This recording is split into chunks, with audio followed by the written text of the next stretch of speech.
is up today. That was earlier. Okay, the only other thing I have is, this is going to take a minute or two, I'm sorry. I investigated some of the numbers that Chad Steubenport reported last meeting concerning crime in Monroeville as reported on our website. First, let me say that there are two sets of numbers on our website, and I did this not only through Chief Cole, but again, looking at the numbers myself. One set of numbers is the calls received by dispatch. The second set of numbers is the UCR numbers, or the actual crimes committed in Monroeville. The numbers that Mr. Steubenport reported on were the first set, the numbers received by our dispatch center. And I'll go on to explain that in a minute. For example, he reported that the stabbings went up to 10, when in fact there was only 4. And this year there's been 2. And let me explain how that happened.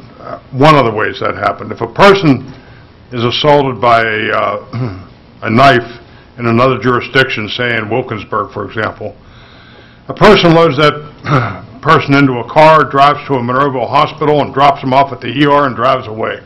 And that's a true story. That happens. The ER is required by law to report this to the local law enforcement, I think for obvious reasons. And when the call is received by our dispatch center, it's entered into the computer as a call for an assault with a knife. Yes, we handled and received the call, but it didn't happen in Monroeville, and therefore it doesn't appear on our UCR report.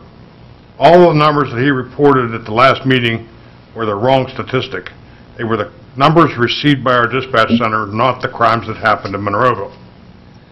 Every call received by the dispatch center is logged and recorded, even if it didn't happen in Monroeville, for the record. Now that elections are over, or at least for now, I want to comment on some of the things that were said. First, all the residents should understand that we will never, ever, ever eliminate all the crime in Monroeville. As long as there's free right to travel and human beings occupying the shopping centers and visiting Monroeville, there's going to be criminal acts committed. The question is, what do we, or better yet, what can we do about it?